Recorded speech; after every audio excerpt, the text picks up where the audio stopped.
Here in New England, prep schools are filled with history.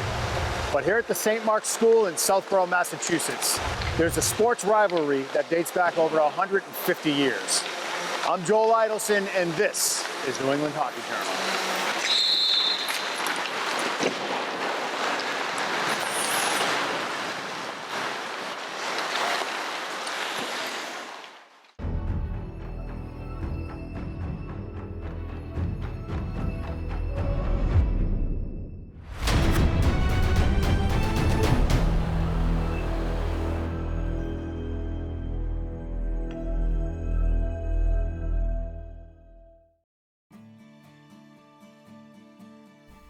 When you're looking to create a culture of success, the first step is finding the right people.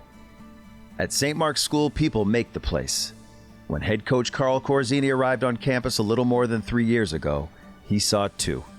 The people make St. Mark's special. I think the one thing that St. Mark's does really well is we have really good kids, and that's what they look for in admissions. Were we blessed with a lot of talent? Sure. I mean, we have Zach Sakos that's at Sacred Heart, and Peter Husakis at the University of Maine, and Ryan Farrell that's going to the University of Princeton, and Henry Thrun that's committed to Harvard. We've got great players, but the kids really bought into a different system. I mean, other schools had good hockey programs and good academics too, but here, something that really stood out to me was the people, and just everyone here is so nice. Like from the first step you step on campus, I mean, everyone here always asking you how you're doing, checking up on school, checking up on sports, checking up on life. I mean, everyone here just cares about you and really wants you to succeed, like I said earlier. So I mean, that's really what separated it from me, and I saw that a lot in the admissions process with my interview and just meeting different types of people and meeting different students here. If you're good at hockey in Montreal, you basically go play juniors in Q, and education is it's not technically over, but like you're not doing school for like 5 years. So when you come here, you get to go to high school, play hockey, and then maybe move on and play collegiate hockey. We lost 2 scrimmages. We lost the first 2 games of the year. Had the senior captain asked me after that second regular season game of the year if he could talk about playing time. And I was like, why don't we take 24 hours? I couldn't think in my head why this kid wants to talk about playing time. He was on the first power play, he was on the first penalty kill, out in all situations. And I thought I was over my head at the time. He came to me the next day, he's like, oh, I don't know why you wanted to wait so long. I just want to find time for what was our 7th defenseman. And I was like, you know, we only play 5 in prep hockey. He's like, oh no, we understand that. But he's the hardest worker on our team. He has a passion for the game. We're not asking that he plays every other shift, but can we find him 4 shifts per period or something like that? And from that point on, the kids went 46, 4-4 with 2 New England championships. And I think that speaks to the character of our kids. Like, they really look out for one another. They're willing to work hard, but they're not willing to step on someone to get ahead. And that's why we won 2 New England championships. The year before Corzini's hire, St. Mark's was a winning program. His predecessor, Scott Young, left for the college ranks. But a well-built foundation allowed Corzini to win championships in each of his 2 first seasons. This year, the task became harder. A team loaded with young talent had to find its way through one of the country's toughest hockey conferences. We went away from a structured practice to an upbeat, station-style game where they were able to control and possess the puck, and the kids have a lot of input.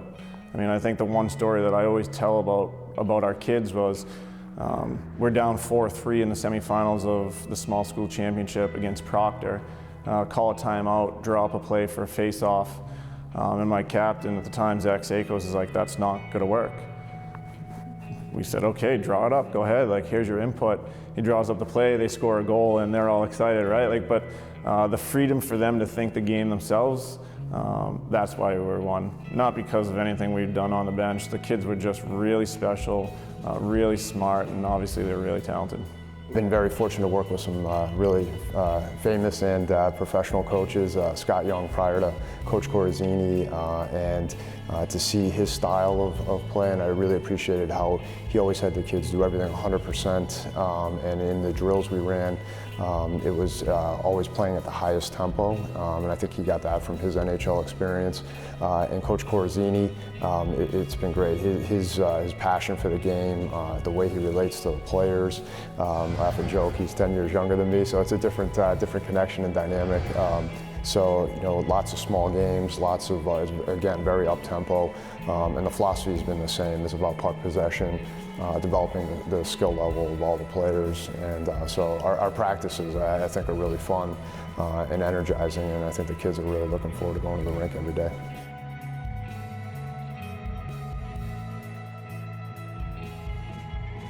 The schedule, we play one of the toughest schedules around. New England hockey is excellent. You can't take a night off, and I think that's something as a player develops and learns, your concentration level has to be there. It doesn't matter who you're playing against. And to maintain that for 30 games a year, it's a high benchmark that you have to try to achieve. So I think our boys have done very well this year, and they're learning a lot. You're getting young players a ton of playing time as freshmen, and that's down the line is going to help them. It seems very reminiscent to me of 4 years ago. We took our lumps with a young team, and very quickly by their junior year, they were New England champions.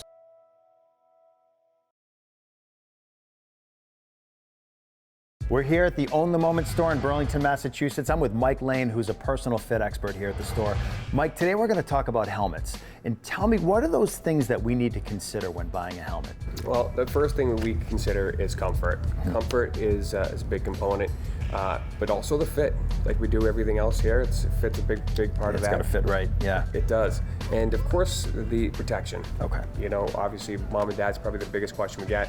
What helmet is going to protect my child? Okay, so behind us, we've got your Elite line, the React and the IMS. Yep. How does this line or the specifics of this helmet affect those things? It does. Well, the biggest thing is probably the fit, and the biggest thing in regards to the fit is the type of foams that we use inside the helmets. All right.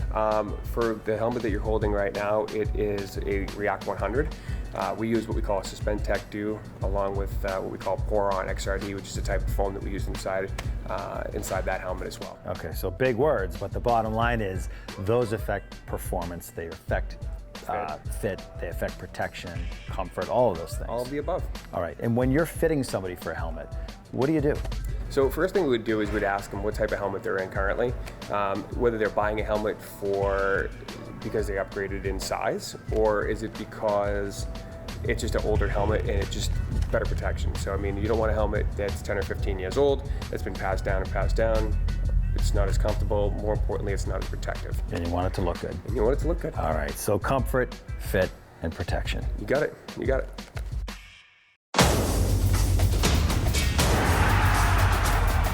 Defining moments. Championship dreams. Share the experience with your family and friends. The 2017 NCAA Division I Men's Ice Hockey East Regional. March 24th and 25th at the Dunkin' Donuts Center in Providence, Rhode Island. Visit ncaa.com/frozen4 for your tickets today. Sup? Just hanging. I hear they've got great ski deals here at the Woodstock Inn. The best in the White Mountains. The weekday B&Ski deal starts at $87 for a ski pass and a night's stay. Breakfast included. And look around. There's 4 world-class ski hills within 40 minutes of here. It's enough to make you lose your head. Oh dear. The Woodstock Inn. Feel free to be.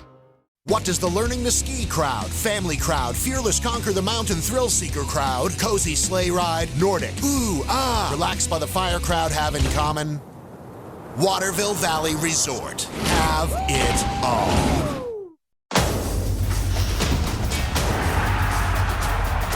Defining moments. Championship dreams. Share the experience with your family and friends. The 2017 NCAA Division I Men's Ice Hockey Northeast Regional. March 25th and 26th at SNHU Arena in Manchester, New Hampshire. Visit ncaa.com/frozen4 for your tickets today.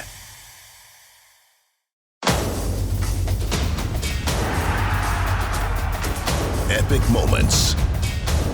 championship dreams. Share the experience with your family and friends. The 2017 NCAA Division I, II, and III Men's Lacrosse Championships. May 27th through 29th at Gillette Stadium in Foxborough. Visit ncaa.com/lacrosse for tickets today.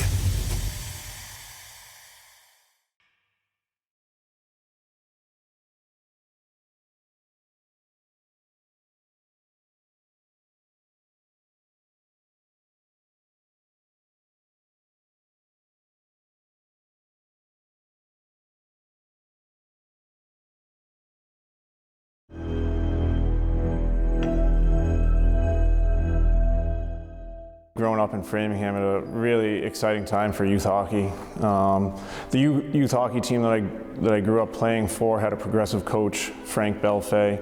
We used a lot of the ADM style that you see here today. Stations, small area games, a lot of puck touches, but at the same time we were really fortunate that we had 6 Division I athletes on the team. 3 guys that got a chance to play in the National Hockey League, myself, Blake Belfay, Dan Lakacher, a chance to compete against those guys every day. It just made me a better hockey, and we were really fortunate to have Frake and Kevin Wilder as coaches, and certainly the reason why I run the practices I run today. So a lot of the drills that we're going to end up doing today, tip drills, driving the net, that's how we're going to score our goals tomorrow night. All right, so very, very simple. All right, but I like our effort last night. Okay, so the way the practice is going to go today, we start. Okay, we've got 2 games, so I got 2-on-2 with the nets on the goal line extended, right? We usually do. So I got 2-on-2, every change of possession goes to the D. Once the puck goes to the D, then what are the forwards doing? Get to the net, all right? Second drill, 2-on-2 cross ice. I've got the coaches on the edges. Every change of possession goes through the coach. The only way you can score is on a tip, a rebound, or a one-timer. So similar to what we did the other day. Then we've got 3 stations, our edge work with Mr. Garrity, our figure 8 passing, and then we're going to go our crossover and accelerate. A native of Framingham, Massachusetts, Corazzini attended St. Sebastian's and played 4 years at Boston University. His tutelage under Jack Parker went well enough to earn Corazzini a shot at the NHL. He played 19 games for the Bruins and Blackhawks. He spent the remainder of his professional playing days bouncing around the American Hockey League and Europe. I don't think you're ever quite prepared to walk away from the game. But I remember I wasn't into the preparation. I love competing in practice. I love the games. But the daily grind of working out and having to do that in the summer and take care of your body, I wasn't prepared to do that on a 365-day basis anymore. And we got to go to our structure. Hey, give me both power plays down both ends, and I need penalty killers too. So I don't care if there's 4 or there's 3. We're just gonna, we're gonna go, each end will have a puck, and then we'll do dueling power play, and then we'll do our penalty shots, and then we'll get out of here, all right? Let's go. He's one of the best coaches I've ever had. He's really big on development, and something that he'll always talk to you about, and something he always preaches is player development. And granted, he loves to win, but like individual player development, it always goes first for him. You see that in our practices. Like, we always start off with like individual like skill work, or whether it be skating or stuff like that. I move to the ground. Oh, yeah, hey, Kimball. If it slides to him on the edge, you gotta get to the net, and then I just, not too far away, hey. Now if he gets it, you pop, and then Sean can move back door. He likes to have fun, and I think you'll see that later in practice, that he always jumps in the drills with us. We're always playing 3-on-3 games, we're always scrimmaging, and he always makes everything fun about it, which I think really helps everyone compete a lot and always brings the intensity level higher up at practice. Like on both sides, you've got to demand the puck. So Ethan on this side, that's fine, but talk and ask for the puck. You guys have a tendency just to use the 3 of you, all right? So we're not getting a ton of shots through, so every once in a while, we're gonna have to go down to one of these guys. He pops out on your side, he pops out on this side, all right? It's definitely high energy, and we all get out there, we can use our skill and make plays, and we don't have a lot of really structured drills where we have to do systems. It's usually a lot of 3-on-3, some mini games where we get to compete and have fun. Carl makes an attempt not only to be respected as a coach, but also he's one of the guys. He'll be in every drill in practice. He'll be a lot better than me, scoring goals on me in practice. But he'll also command respect, and we all respect him a lot.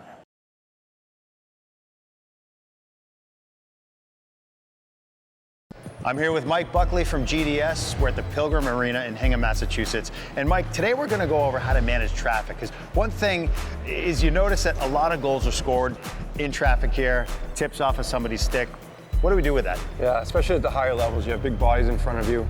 Goalies have been brought up to kind of have a built-in excuse that I was screened. And again, that's a mindset that you have to have, and it's a skill you have to have. Just like rebound control or anything else, being able to manage that traffic is key. Let's take a look and see how it's done. Let's do it. All right, Mike, so tell us what you're looking for Brian to do here. Number one, he's going to establish a good depth. Too many young goalies tend to back in when they can't find a puck, they get deep. The other thing is he has the mindset that more aggressive, so any tip or any deflection is going to hit his body. Secondly, he's going to divide the screen right in half. Whichever side that puck is on, he's not going to sacrifice his angle by stepping to see it. He's going to use his upper body and lean and find the puck through that traffic.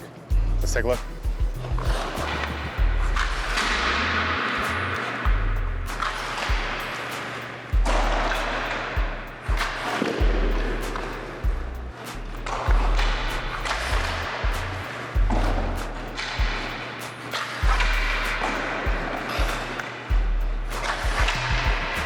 You know, Mike, I noticed that the goaltender's looking to one side, but the shooter decides to shoot on the other side. What do we do there? Yeah, that's actually a pretty smart shot by the shooter.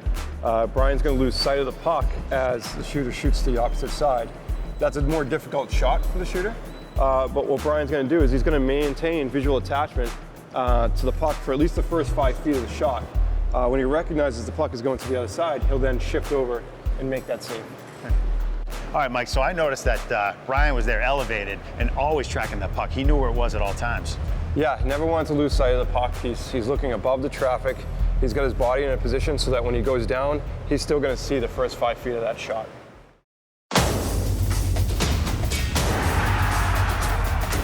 Epic moments.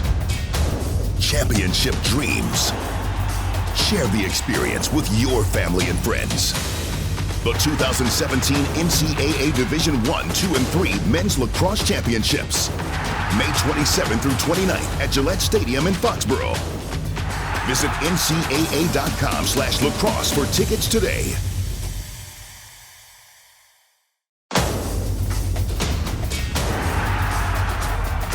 Defining moments. Championship dreams. Share the experience with your family and friends. The 2017 NCAA Division I Men's Ice Hockey East Regional. March 24th and 25th at the Dunkin' Donuts Center in Providence, Rhode Island. Visit ncaa.com/frozen4 for your tickets today. What does the Learning to Ski crowd, family crowd, fearless conquer the mountain thrill seeker crowd, cozy sleigh ride, Nordic, ooh, ah, relax by the fire crowd have in common? Waterville Valley Resort. Have it all.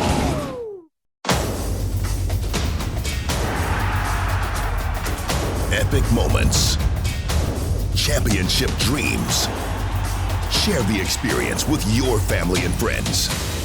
The 2017 NCAA Division I, II, and III Men's Lacrosse Championships.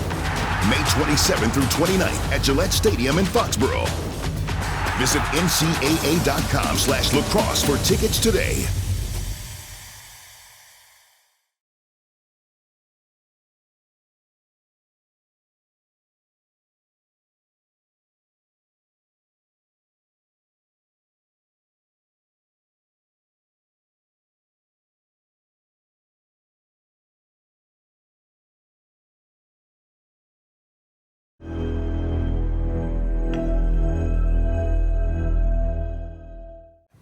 I'm here with Mike Donahue from APT at the New England Sports Village in Attleboro, Mass.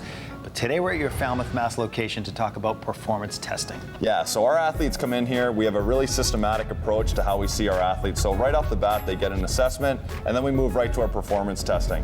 Performance testing essentially means getting a baseline and some insight to see where they're at athletically. And as we go through their tests, we can identify weak links that need to be improved. Let's see a couple. Yeah, perfect.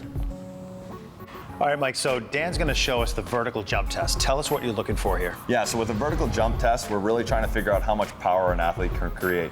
So for Dan, we want to see how high he can jump, and this device here will help measure that. Good. And again, we can see exactly on this how high he jumped in inches. All right, Mike, so you're going to test Griffin's grip strength. Why is that important? Yeah, so with our grip strength, the biggest thing that we see from it is we're looking for any asymmetries from side to side, and this gives us an insight on his overall strength. Really? Yeah, so we go ahead and we'll have Griff go ahead and squeeze. So pretty much, Griff, you keep your arms straight. I'm going to support it. Go ahead and squeeze. Good, and relax. Good, and we'll do the other side. Go ahead and squeeze. Good, and relax. Again, just looking for any kind of asymmetries or any differences from side to side. All right, Mike, so once you finish performance testing, and you do that throughout the program, what do you do with that information? Yeah, so our biggest advantage with getting these solid baseline numbers is comparing athletes to where they start and where they finish. So from our standpoint, it helps track the progress of our programs and see where the athlete's heading. We also can take that data and reach out to their coaches or any sports skill coach and let them know right where that athlete stands.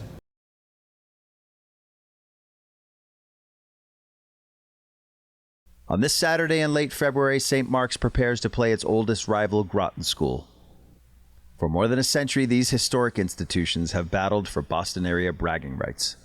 While Corazzini's Lions are experiencing growing pains this season, the fierceness of this rivalry will reveal that no one should tread cautiously.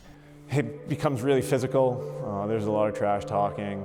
Their team could be good, our team could be good, or it could be bad. The game will always be a good game. It doesn't matter.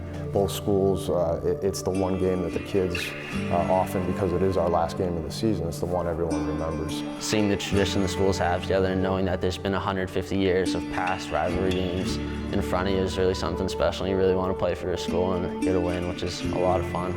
We've always really wanted to win. I'm hoping that will be an amazing experience. Hey, and tonight, passion and purpose, right? If anyone had a chance to watch the alumni game, there are a lot of people that have passion, not just for St. Mark's, but the St. Mark's hockey team, all right? So don't take for granted the opportunity you have to play in games like this. This is what you come here for, all right? So I want passion on every shift, and I want you to do everything with a purpose, all right? Let's have lots of fun, play a good first shift. Let's go. You've got to be excited to play in a game like this. Keep it really simple off the bat. Let's get it in deep, establish some sort of physicality and some sort of forecheck. F3 high, really simple. They're going to beat us with our best. Kimball, Stewart, Farrell, Thrun, Bailey, let's go.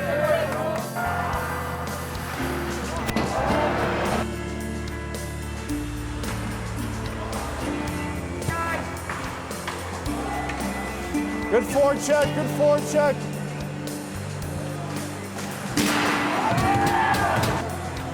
Heads up, heads up.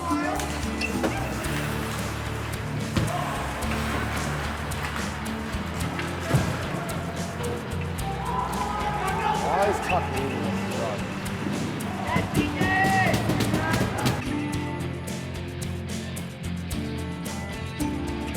A late first period goal gives St. Mark's the edge.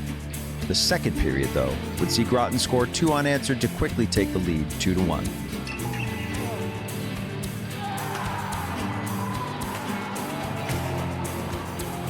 Befitting this rivalry, the frenetic pace and punishing style of play kept both teams on edge. Late in the second, the Lions evened the score at 2.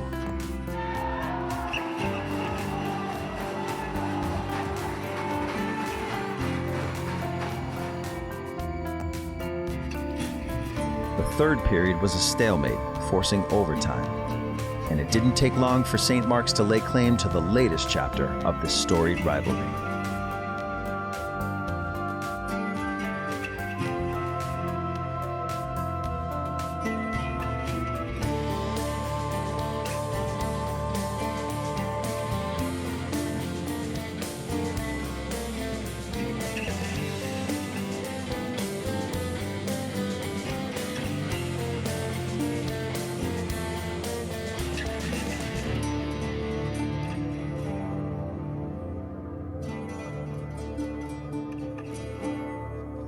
It's a typical Groton St. Mark's game.